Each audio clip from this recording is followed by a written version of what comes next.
Hey guys, what's going on? It's me, Yassine, and welcome back to another episode, another Q&A episode, and I believe this is volume third one of the year. We've been having this go every single month.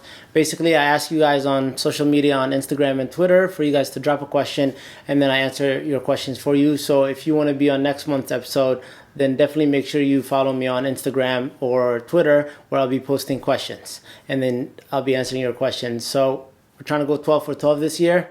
Let's just jump right in and see the kind of questions that you guys had for me this month.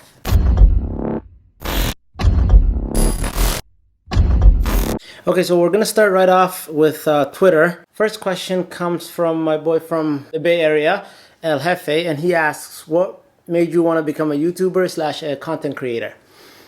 So basically it's for the love of tech. I just love tech products, and I thought, why not, if I'm interested in buying products and checking them out, then just make videos about it and put it on YouTube, because probably people want to see the reviews that I put out there. There was a lot I had to do to learn how to make videos and about photography and videography, but now I actually love that, and I love taking pictures. So that's probably what got me started, just the love of tech. Next person is Hazem, and Hazem said, in your opinion, what's the best way to build up an audience and get yourself off the ground when you're starting on social media? I'm no social media expert, but from my experience on Twitter and Instagram, I had a little bit more success on Instagram, and to be honest with you, it's just to put things that you like and then also to tag.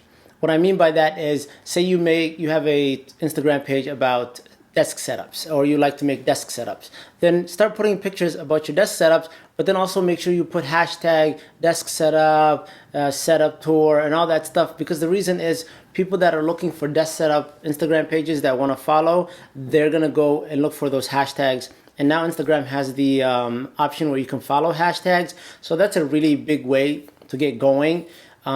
Besides that, I say just go start posting, be consistent, and make sure that you have top quality content, whether you make videos or pictures. But that's what I've been doing on Instagram, and that's been helping me out. But that's my experience, and that's what I would tell you to do. So starting things off, we have one from Insta Sparsh, and he asks, what's your favorite genre of music? So I like hip-hop music, and I also like R&B. I've always liked that. There is some pop music that I like, but mainly I just listen to hip-hop. Some of the artists I listen to is big Lil Wayne fan. I know he's not making that much music anymore. I do like Drake, Jay-Z, stuff like that. And I also do like Bruno Mars. I don't know whether he's considered pop or R&B, but anyway, I like his music as well. Next question on the list, from Tech Jockey HD. Thoughts on the new MacBook Pro, or the new MacBook? So there's rumors out that there's going to be a new MacBook coming out, and the MacBook Pro that I have, the 15-inch, is from 2016, and I haven't really needed a reason to upgrade that because it does perfectly well when it comes to 4K editing. It's got 16 gigs of RAM. It's got the Core i7. So with the new MacBook Pros, they're making incremental changes. They're not making big design changes. So there's no reason for me to really upgrade based on design. And in terms of specs, the one I have works perfectly fine for what I'm doing, 4K video editing and editing for my YouTube channel and Lightroom and stuff like that. So I'm excited for it. It's great that they're bumping up the specs, but I probably won't be that excited until the next design change, which probably will be a really long time.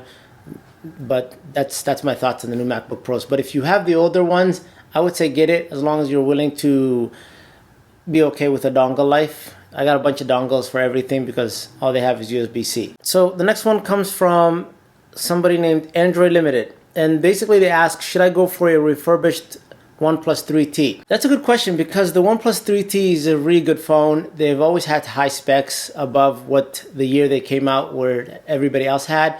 And they also run a very stock Android, like not a lot of bloatware, so they're gonna last very long. So if I'm not mistaken, the OnePlus 6 is supposed to come out in the next couple of months, so that means the OnePlus 5 or the OnePlus 5T is actually going to be dropping in price.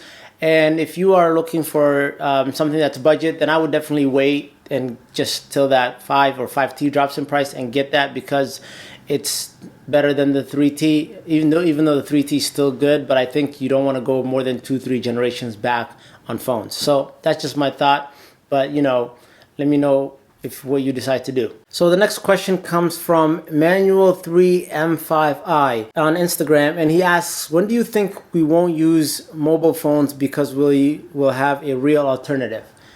Oh, that's a deep question. So I don't think we're anywhere near that now, just because I don't think mobile phones have reached their prime yet, have peaked.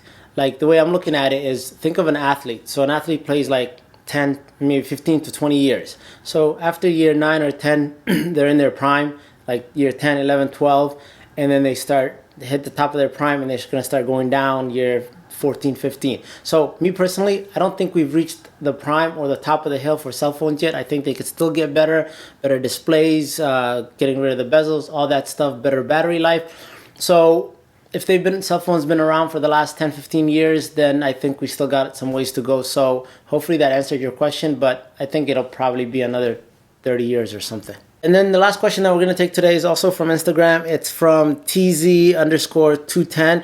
And basically he asks, can you do a setup tour?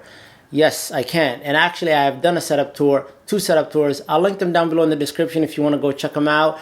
My setup tour from 2016 and then one from 2017 I did about 3 months ago, and I'm actually working on a new setup tour. I want to upgrade that desk in the next 2 months, so make sure you stay tuned for that. And if you have any suggestions on what I could upgrade, then definitely leave a comment down below in the description. I'll be doing that and then probably put it out in the next couple of months. So yes, I can. Check out my old ones and stay tuned for the next one. Well, those were all the answers that I could get to today. Try not to make this video too long. Hope you guys like that. Make sure you follow me on Instagram and Twitter if you guys want to ask questions, because I'm always posting on there. And also, especially on Twitter, I'm always posting whenever I'm uploading a new video, because recently I heard YouTube's been having a hard time getting the subscriptions notifications to people, even if you do hit that bell. So definitely follow me on all my social media platforms if you want to support my channel.